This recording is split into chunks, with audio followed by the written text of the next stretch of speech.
Hey guys, it's Dr. Justin Marcagiani here. Evan Brand, how are we doing today? Hey man, happy Monday to you. We're going to talk about heavy metals. I've been geeking out on this and I thought, why don't we cover this? Because there's a lot of myths and misconceptions about heavy metals and Totally. a lot of fear mongering about heavy metals. So maybe we can clear some things up today and answer some questions. Absolutely. So we'll go over some of the major sources for our more toxic heavy metals. This would include aluminum, arsenic, cadmium, lead, mercury. Those are kind of like our big ones. And some of the major ways we can kind of help support detoxification.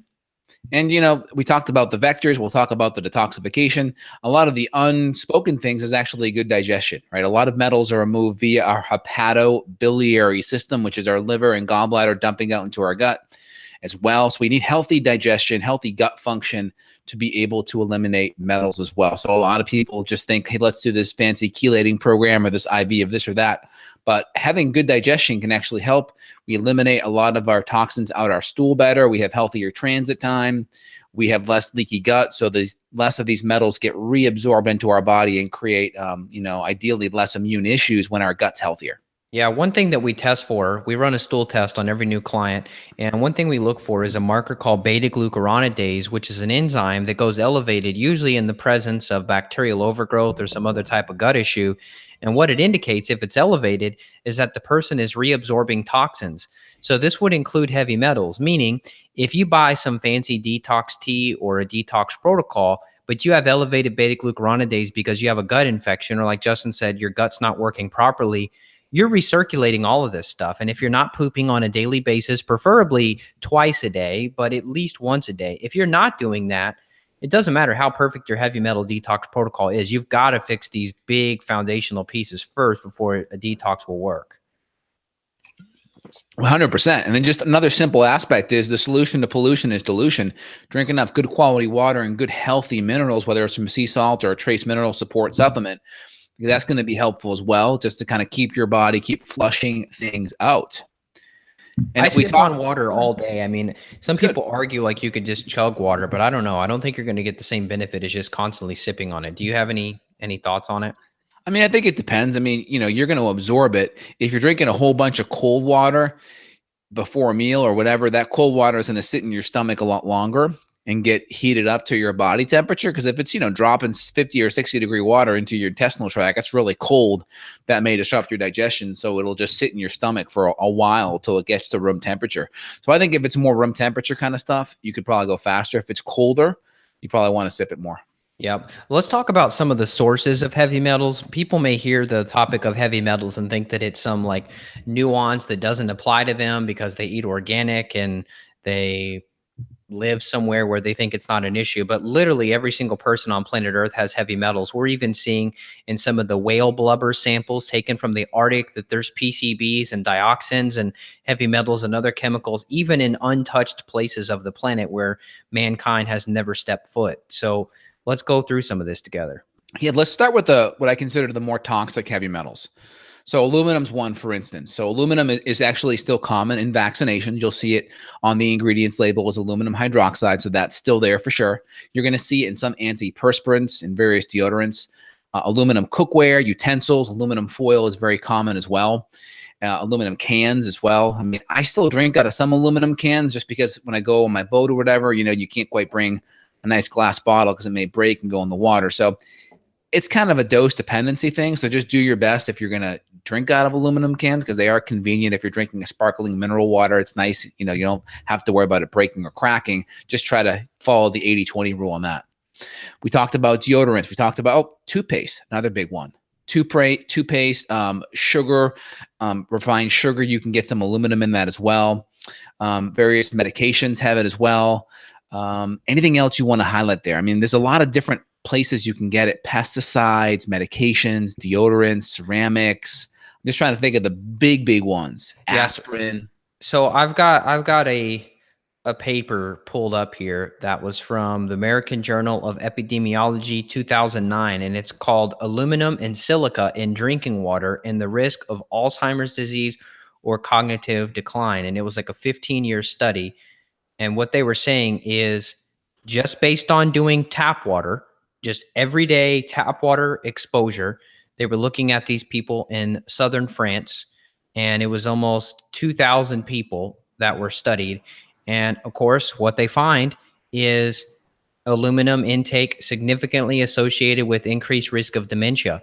So when we hear heavy metals, people are like, okay, yeah, I know heavy metals are bad. Why should I care? Well, you should care because this stuff is affecting your brain. Like Klinghart, I had him on the Candida Summit. He talked about the Alzheimer's, he talked about dementia and these cognitive issues. And there's a huge link to aluminum.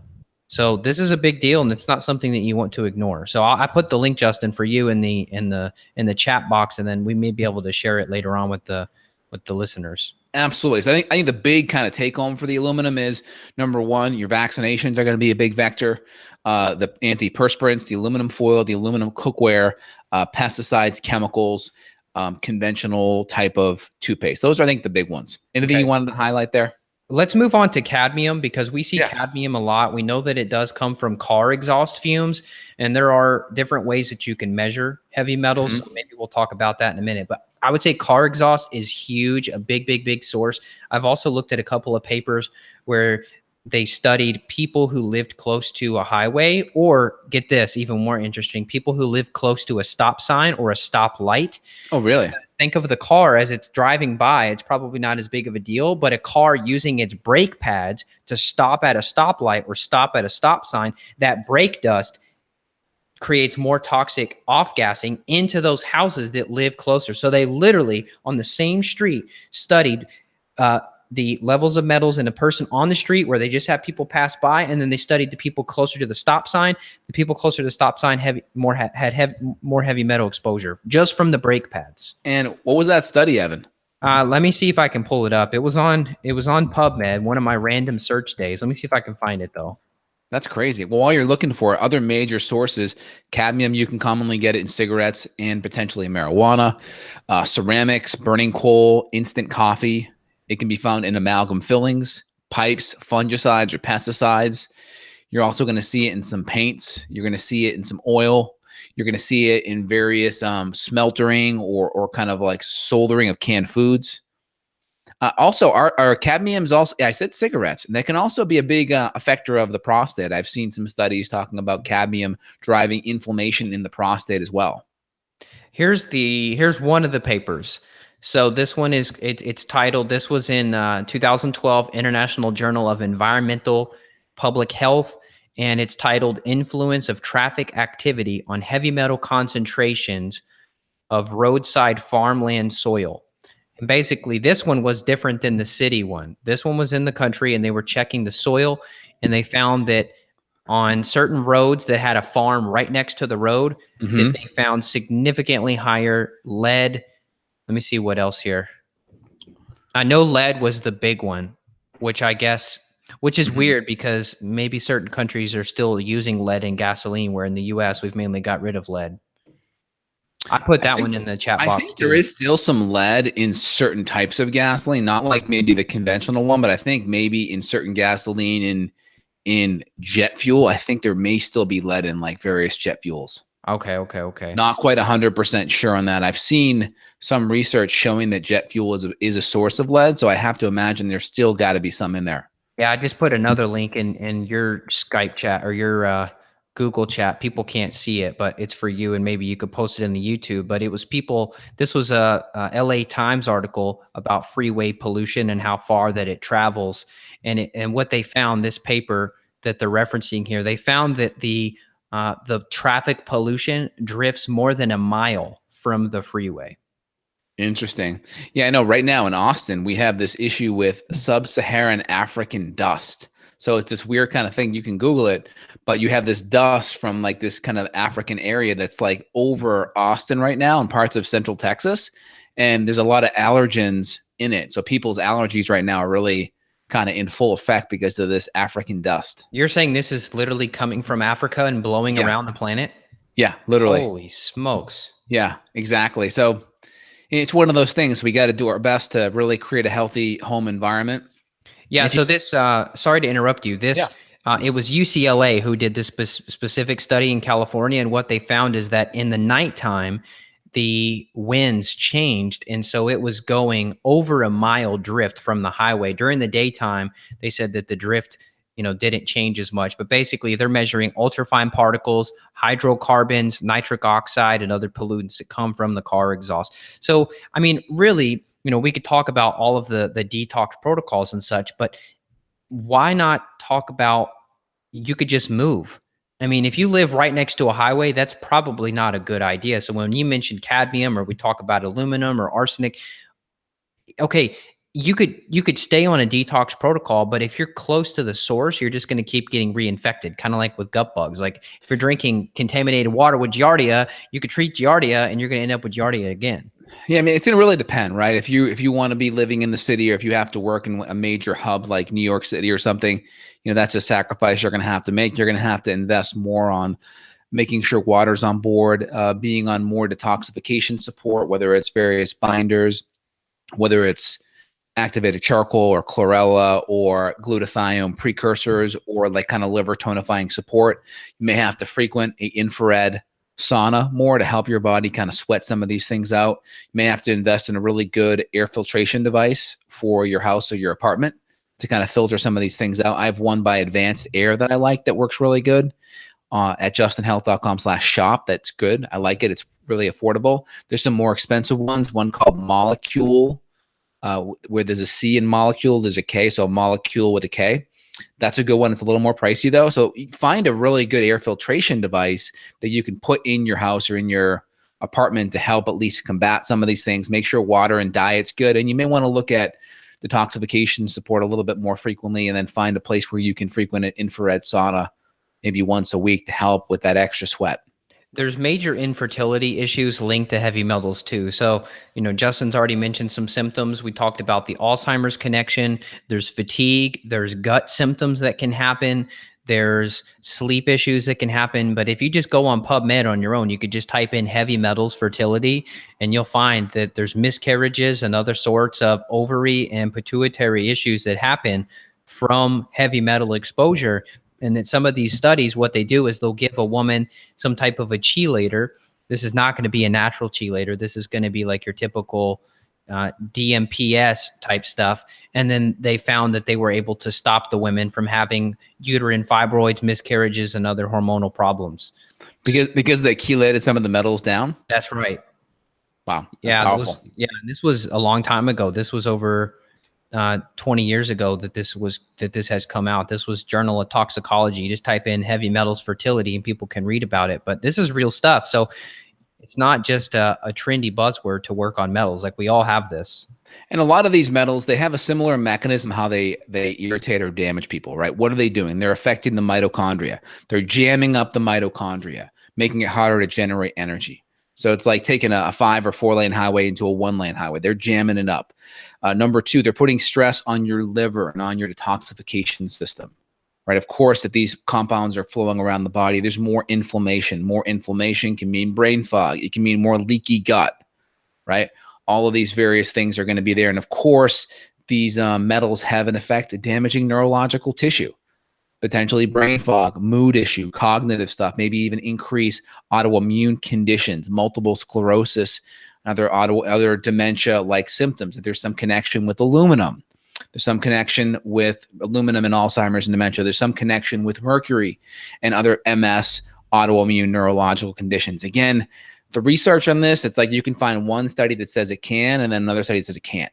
Right? That's the problem with the research is if you're in a certain industry or you want a certain result, you can pretty much rent a PhD to adjust the sample size and to manipulate the studies in a way to find what you want. So if there's a study showing something negative and it makes sense to me how, hey, this is what they did, this is how they came up with the results, I'm always leery now. If someone else finds something different, I'm always like, ooh, because it was found once. I'm always on the side. If it was found once, it probably is something that we have to be careful of. Yeah, that's a good point about the research. I could cherry pick things and make it look like heavy metals cause every health problem ever, but a gut infection plus a heavy metal problem. A lot of practitioners say that they go together. The heavy metals and parasites and other gut infections are sort of 2 peas in a pod, and that if you don't address one, you can't fix the other. And I would agree. Like with the research stuff, for instance, let me give you an example. I saw someone put an article out on soy, how say soy isn't that big of a deal. It's not producing a significant amount of estrogen to hurt a guy or to affect, boys that are being breastfed, or I'm sorry, formula fed with soy. Yet there's studies out there showing that soy can provide phytoestrogens to help women with postmenopausal symptoms. So what is it? Right? If it's providing enough estrogen to help a menopausal female with their menopausal symptoms, tell me why, or walk me through how that mechanism is not going to affect men who estrogen can really affect these feedback loops, especially young developing boys and infants and babies that are with soy formula. So once I see data on one thing, yet other research is contradicting it, my feelers are always like, I got to be careful with that. That's smart. That's really smart. You mentioned the sauna. So sweating, I talked with Dr. William Shaw, the PhD at Great Plains Laboratory. He said it doesn't really matter in terms of detox. It doesn't matter whether you sweat via infrared sauna, whether you sweat a hot rock sauna, whether you sweat from running or riding your bicycle down the street. That sweating was the key that he's seen across the board over the last 10, 20 years to reduce levels of toxins. This is not only exercise. heavy. Yeah, so exercise was key, he said. So he runs basically every day and I sweats. have seen data, though, that has shown that the near infrared, right? I think it's the far infrared, does penetrate deeper. So there is a deeper penetration where you're wringing out a bigger sponge, if you will. I believe it. Tissue. Here's the interesting thing. The guy eats out basically every day at restaurants, and that's obviously conventional food that's sprayed with pesticides and a bunch of other things, but he didn't seem to worry about it. I was kind of let down. I'm like, man, you're kind of a guy I look up to. You created this great laboratory. He's like, I don't bring my lunch. And I said, so that means you eat out every day at conventional restaurants? And he was like, yep. I don't worry about it. I'm feeling pretty good. It's like, dude. So yeah, I mean, I'm a big fan of the 80-20 rule. So try to do your best 80% of the time, and 20% of the time you can have a little bit of latitude. Now, again, that rule kind of falls south that the more sick you are, the more symptoms you have, then we go up to 90 to 100%. But yeah, I agree. I mean, there's lots of things that are out there. So you try to do your best to have lifestyle habits or substitutes, or you find good restaurants that are going to be good options for you. True, that makes sense. Yeah, look for grass-fed burgers and organic restaurants. I mean, just type in organic restaurant in your city or wherever you're traveling to. If you travel a lot, and I hear that from clients, oh, I travel. How do I eat healthy while traveling? How do I avoid these toxins? For one, you bring your own water, or get a Berkey Sport, the little portable Berkey. You can filter out some of the heavy metals and pesticides from the tap water if you have to drink tap water. Totally. 100%. So let's keep on rolling here. Copper is another one. I mean, copper it's an actual nutrient as well. So it's not a heavy metal, like a toxic metal per se, but you can have high amounts of it with an IUD called the Paragard is one. Copper pipes, older ones, there's some copper and some fungicides and various chemicals. Some people just get too much copper in their vitamins, or they're eating a vegetarian diet that's higher in copper and they're not getting enough zinc from potential meats. That's another option. Not a huge deal with that. With copper, you can always do vitamin C to help chelate, as well as higher doses of zinc as well. Any comments on that, Evan? Yeah, I just posted a podcast today with Anne Louise Gittleman, and she talked about how she had clients with major acne issues, and they were copper toxic, and it was because they were drinking kombucha. So supposedly kombucha is the natural properties of the tea is that it uptakes copper from the soil that the tea is grown in, which is used for the kombucha. So she got the client off kombucha completely. What kind of kombucha did she say? She said any and all kombucha. But I imagine if it's organically grown, though, there's going to be a more balance in the amount of minerals in there, right? I don't know. She acted like it was all kombucha. She said stay away from it. Don't touch it with a 10-foot straw, basically. So well, I think there's a lot of health benefits in kombucha, and there's lots of different kinds out there. Some are really high in sugar, some are low in sugar, some are organic, some aren't. So I think I know how would you that, but maybe not as good. I know it was a broad brushstroke, but it's like, how would you verify? I guess you'd have to test all the different brands like GTs and measure is there high copper. But anyway. Yeah. Either way, she had them come off kombucha, and then she did some zinc, and then this person's major acne problem went away. So she was talking about, if you're trying to think, okay, if you can't get your doctor to test you for the copper, look for some of the symptoms, and some of the biggest ones were mainly skin. And then also like anxiety issues and fatigue issues and tinnitus, ringing of the ears, hyperactivity, sleep issues. It was all tied into being copper toxic. She called it being a copperhead. And she said she was a copperhead for many, many years. Yeah, I mean, we'll see. I mean, I have a hard time thinking that that's all because of copper. Personally, does seem extreme. there could have easily been some SIBO there, and this person could have been just consuming too much fermentable products because of their gut bacterial overgrowth. Yep. And that could have been the mechanism, right? I don't know, but I mean, just my clinical experience with thousands of patients, I don't see that being a huge deal. Changing the diet and supporting detoxification and getting, more zinc in there tends to be a good way of supporting that. But we'll note it. It sounds sexy, right? All the problems were just linked to that one little beverage. But yeah, I agree with you. There's probably more root causes. And that's the hard part too. Like when you interview these people, I mean, you could just probe them and like call them out on their stuff. But then I don't know, like, are you going to end up getting somewhere with it, or is it just going to go nowhere, Well, the problem is, number one, we're moving so many levers. It's not like we're having a clinical study or clinical trial where people are in a metabolic ward and we're tweaking only one variable. Yeah. So we have to really use common sense. And that's why I try to look at what are the major mechanisms when we're moving, when we make a diet change or a lifestyle change or a supplement change. And the foundational levers are simple things like sleep, water, digestion, getting rid of infections, supporting hormones, supporting inflammation reduction. And so many symptoms can change with just one of those levers. And if we like isolated each lever one at a time, it would take patients years to get better. Very so, true. We just do our best as clinicians and doctors to like use our common sense to see based on our experience what we think it was. So, noted. Yeah. We probably move, I don't know, 50 needles at a time or something. I know, so many, totally. So next, Mercury. let's go to lead. Let's go to, let's do lead next. Hit lead, but we got to hit Mercury too. Auto exhaust, but again, we talked about that being unleaded for most of the United States. Maybe some jet fuels aren't. We know perchlorates in the jet fuel. Smelting stuff, anything that's smelted, circuit boards that require a certain smelting for the wires to stick, of course. Root canals may be an issue. Glazes, hair dyes, lead pipes, potential lead paint if you're in a house before 1976 is the rule. Some pencils, some pesticides that have lead, arsenic in it, rainwaters, some of the cheaper Chinese herbs, Ayurvedic herbs from China. Some of them are grown in very high lead-based soils. Concrete, wood, building materials, vinyl siding. Anything else you want to add there, Evan? I would add guns, shooting. Shooting bullets. Yeah. I had a female client who, she was like a private investigator. I think she worked for the government. Anyway, she was at the shooting range every single week, and it was an indoor shooting range. She said that the airflow was not very good, and she could see like the smoke, floating around her after she was shooting. And she had a lot of like the lead toxicity symptoms. So, her brain was not working very well. She was depressed. She was anxious. Her blood pressure was up. Her memory was terrible.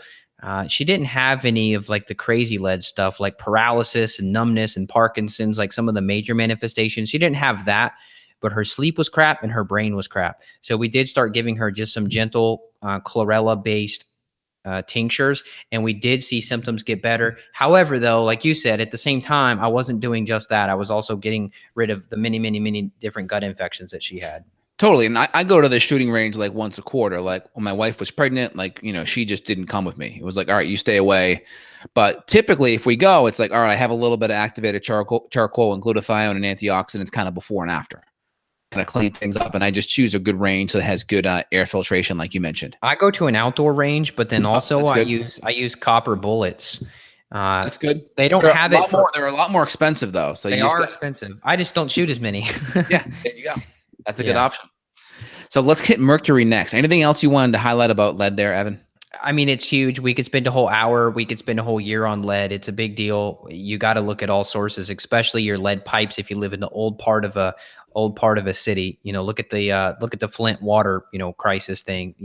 It's bad. So yes, please. Yeah, and that's why I just don't trust. I don't trust any government's water or any local municipality's water. I have 2 water filtrations, a whole house, and a countertop. If you're on a budget, get a countertop. If you actually are paying for bottled water right now, you'll pay for itself in 6 months. Okay. Yep. You can get a good one for $200 to $300 and it ends up being less than a dime per gallon. So super good. And then you can filter it out. And people are always complaining about, oh, you filter it out, you pull all the minerals out. It's like, come on, man. I'd rather have cleaner water and add minerals back in. It's way easier to add minerals back in than to leave toxins in the water. Yeah, I don't want toxins in my water. Let's hit mercury. You Yeah. mentioned the vaccines for aluminum. Obviously, mercury, the thimerosal is like, I think it's 48% mercury, the thimerosal in Yeah. vaccines.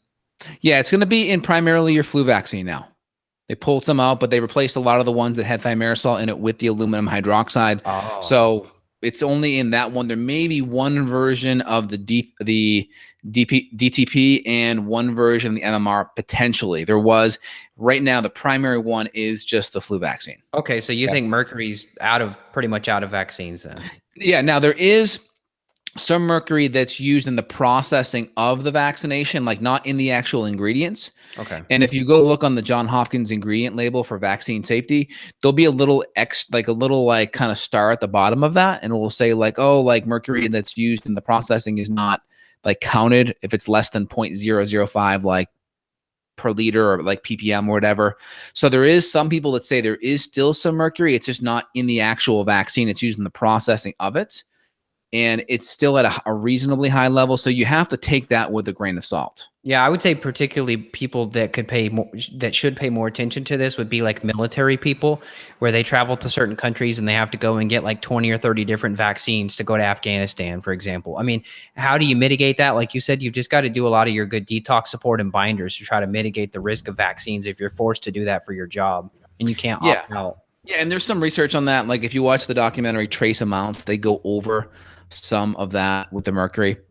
But just something to keep in mind. The big source is going to be your teeth, though. Dental amalgam fillings.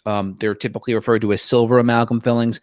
It's kind of I would just say poor marketing, or I should say inauthentic marketing, because they're over 50% mercury. People So have to look up the documentary Our Daily Dose. It goes into the whole history of how the American Dental Association got corrupted. I think it was back in the 1800s, maybe early 1900s, and how mercury even came into the picture. Incredibly corrupt history.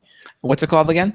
It's called Our Daily Dose. Our Daily Dose. All right, cool. So we'll make sure we put links for that. I have to put that on my list. It also, yeah, it's incredible, man. It also talks about the cremation and how anybody who lives near crematories should probably move, because when they're cremating the bodies, all of the mercury out of those dead bodies is going out of the exhaust pipe into the air from the crematory, landing in the soil and into the air of anyone living near a crematory. So we've got to find a better way to mitigate. I mean, everyone dies, and we've got millions of bodies that have mercury in them. So I'm surprised they don't require. There's not some kind of a scrubber or something. some kind of scrubber to filter that out. I would think it wouldn't be that difficult to do that. I know. It's when you watch that documentary, it will literally blow your mind, because it's ending up in the groundwater. They're doing studies of groundwater near crematories, and even the groundwater, the fish are contaminated next to.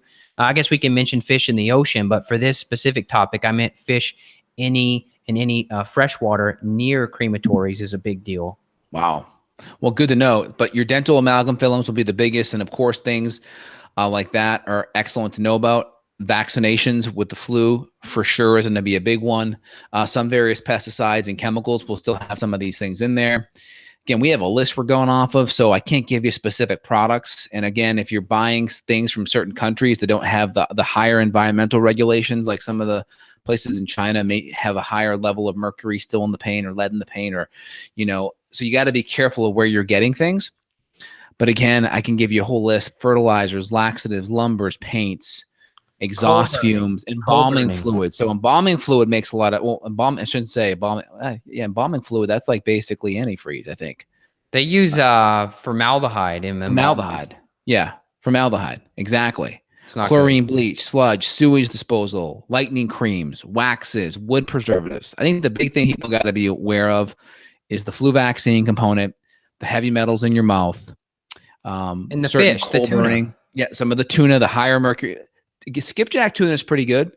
It's got a very low mercury to high selenium ratio. So selenium is a natural chelator of mercury. So if you're eating fish that have mercury in it, selenium is a natural chelator, and selenium is actually a mineral precursor to glutathione. So the more selenium, the nutrients in the fish are actually detoxifying you at the same time. What about other fish? Do you worry at all about, like, even in salmon or cod or haddock? Do you worry about the pollock, the smaller fish? You got to look at the high mercury to low selenium fish. So the shark, the pilot whale, the swordfish, those are going to be more concerning because they have lower amounts of selenium and higher amounts of mercury.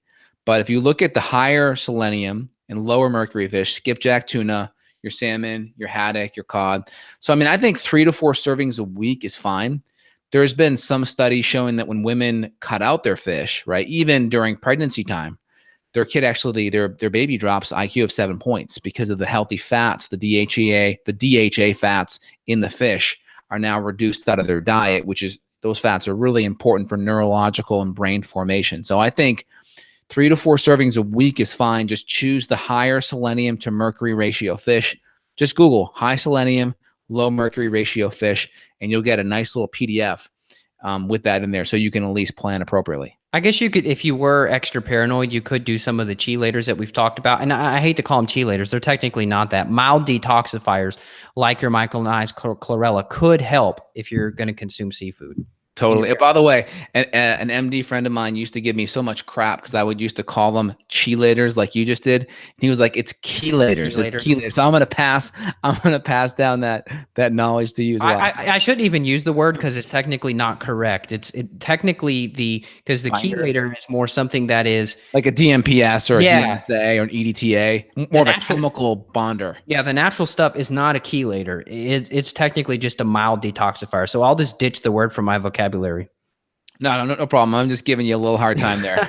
But in general, cheap Chinese herbs, dental mercury fillings, pesticides, the mercury in your mouth we talked about. I think those are the big things. Anything you wanted to highlight there? I don't think so. I mean, we could go on and on with some of these other metals. I mean, car exhaust has so many different things. It pops up across the board for containing thallium as well.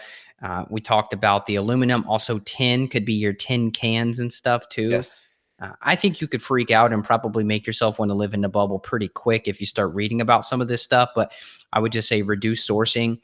If you can change your zip code and move somewhere that's not close to a highway, do it. And then if you can get safely and healthfully get out the amalgams with a biological dentist, if you're strong enough to do this. And Justin, maybe you give your disclaimer or your 2 cents on this, but I think you should probably be somewhat strong adrenal detox gut wise before you go into biological dentistry of removing amalgams. Bingo. Stronger with your detoxification pathways, good nutrition, healthy gut function before you actually go into the process of removing things. I think if you want simple things, you can always do some of the binders, the chlorella, the various citrus pectins, the various activated charcoal, I think is safer, and starting at lower dose, I think is okay. But if you want to get tested, I test my patients all the time. I use the DMPS chelator for the initial test. And I do a urine challenge test because I want to look at what's in the tissue. A lot of times the hair is a natural method of pushing heavy metals out of the body. And there's been some studies of, for instance, one study with autistic children showing they had less heavy metals in their hair. Because they can't get it out. Because they can't get it out because you actually have to have healthy detoxification to push it into the hair. So the question is, if your detoxification is impaired, you may not see it in the hair. And if the hair is the indicator of what your body burden is, well, it's a couple steps downstream. So there could be other steps that come above it that affect it. That's why I like the chelation challenge of the urine, because you're pulling out what's in the tissue. And again, blood, it's going to be more acute. Like if your kid's eating paint chips and you're doing a blood test, you could see that lead right in the blood. But if your kid ate paint chips like a couple months ago, the body may have taken that lead, pushed it into the tissue, into the fat. And then now when you test the blood, it may not come back, but a challenge may reveal it because these metals can go into other tissues and you kind of have to agitate the tissue and pull it out. Now, are you recommending a random urine test after the provocation agent, or are you having like 24-hour collection after provocation? Just a 2 to 3 hour collection. The half-life on some of these chemical chelators like DMPS is a three hour half-life. So any longer than that is not necessary. Because the NDF I was telling you about that can be used as a natural provocation agent, the half-life of it is around 2 hours. So it sounds very, very, very close, but I would argue maybe superior. I'll have to find that paper and send it to you because it's pretty mind-blowing. Absolutely, yeah. So if you're concerned about heavy metals, look at some of the things we talked about, just the simple vectors. Number 2, get a heavy metal test that can actually provoke and get a window into what's happening tissue burden wise. Also look at your organic acids, because your organic acids can give you a window into a lot of your glutathione and sulfur amino acid and antioxidant precursors to run your phase 1, phase 2, or even phase 3 detoxification pathways. these cytochrome P450 oxidase enzyme pathways are important for detoxifying. So it's nice to see how those pathways are doing. Do all the diet and lifestyle things, get tested. Don't get your heavy metal fillings removed right away, but you go see a good biologically trained dentist. Get your gut and your inflammation and diet better first before you get that removed.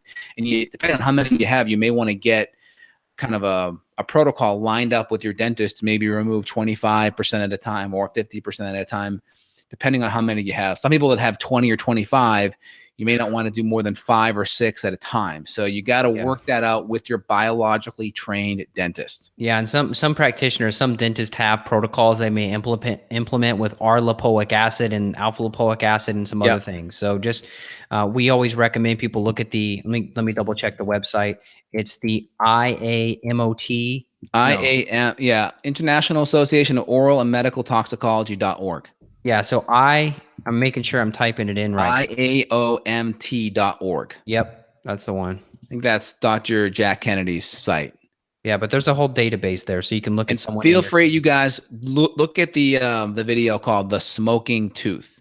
If people think, or your dentist says that heavy metals stay put when they're put in your mouth, watch that video and your mind will be blown.